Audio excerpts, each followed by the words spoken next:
On m'appelle le Capucin. Si tu tiens à voir mon visage, aventure-toi dans cette histoire et je réaliserai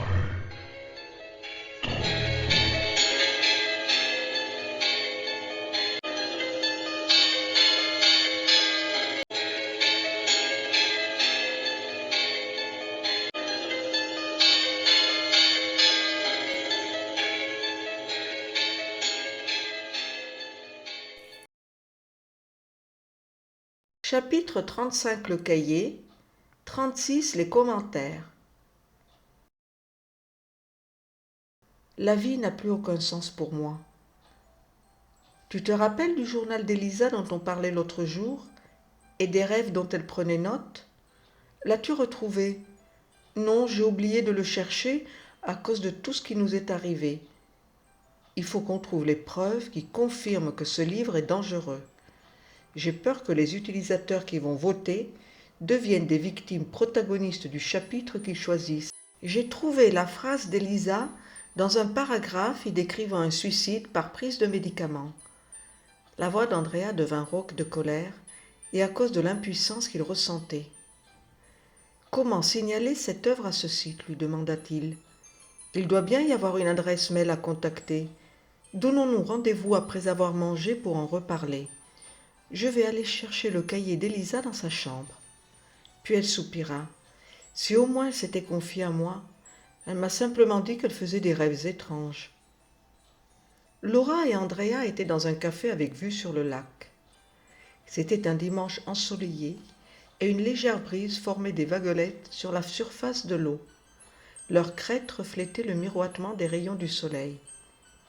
Ils étaient assis à une petite table blanche et ronde, à côté d'une grande baie vitrée.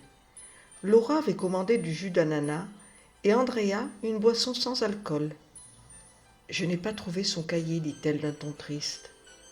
Je n'ai vraiment aucune idée d'où il pourrait bien être. Je vais devoir enlever tous les tiroirs de son bureau pour être sûre qu'il ne soit pas tombé derrière. » Andrea posa le téléphone d'Elisa au milieu de la table.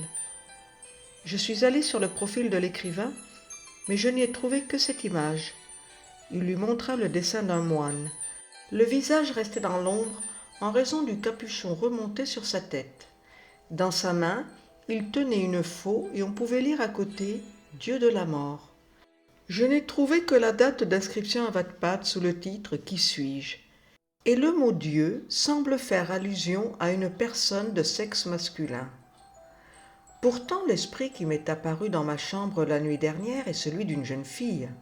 « Pourrais-tu me la décrire encore une fois, s'il te plaît ?» lui demanda-t-elle. « Bien sûr. De longs cheveux frisés et roux. Elle est jeune et s'appelle Martha.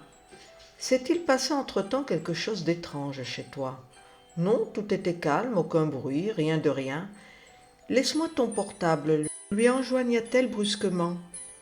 Andrea refusa, il n'était pas d'accord.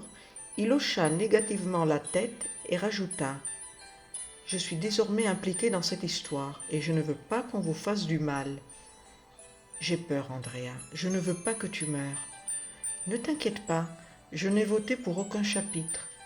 Mais j'ai remarqué qu'il y a des commentaires de followers. Qu'en dis-tu si on les contactait un par un pour connaître leurs expériences après avoir lu ce livre ? » Les commentaires. Salut, je m'appelle Andrea et j'aimerais savoir si tu as voté pour un chapitre. Si oui, as-tu fait des cauchemars pendant la nuit ? Le lendemain, 5 personnes avaient déjà répondu. Emmanuel.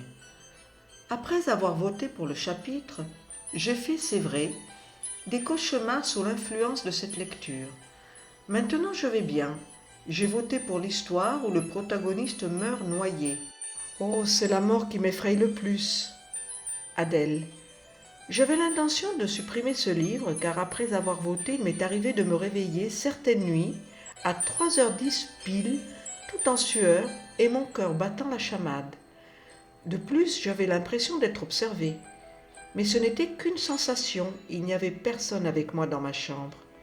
J'ai voté pour l'histoire où un jeune garçon se jette par le balcon de sa maison. Moi, j'habite au 7e étage et j'ai une peur bleue de tomber car je souffre de vertige. Ricardo. Oui, j'ai effectivement dormi avec une étrange impression de malaise. Après avoir voté, j'ai mis une petite étoile sur l'histoire de la femme qui se fait brûler après s'être aspergée d'essence. Quelle mort horrible! Michele, je suis en train de lire les commentaires précédents. C'est drôle comme ce livre peut influencer négativement nos esprits. J'ai choisi le chapitre où un homme se pend à une branche d'un arbre fruitier dans sa cour derrière chez lui. Fabrizio. J'ai voté pour le chapitre avec la jeune fille qui se coupe les veines dans sa baignoire. J'ai rêvé pendant plusieurs nuits d'être allongée dans mon lit, les poignets coupés, et que mes draps blancs étaient tachés de sang. Andrea les tagua tous les 5 et leur écrivit. Je n'ai personnellement voté pour aucun chapitre, mais j'ai vécu la même expérience qu'Adèle. Je me suis sentie observée. Il ne rajouta rien d'autre pour ne pas les effrayer en lisant son message. Est-ce que quelqu'un parmi vous connaît l'auteur de ce livre? Et pourriez-vous me dire qui est Martha? Fabrizio. Martha est la protagoniste du dernier chapitre. Aucun autre nom n'apparaît dans ce livre. C'est elle qui se coupe les veines. Si l'histoire t'a plu, inscris-toi et laisse un commentaire.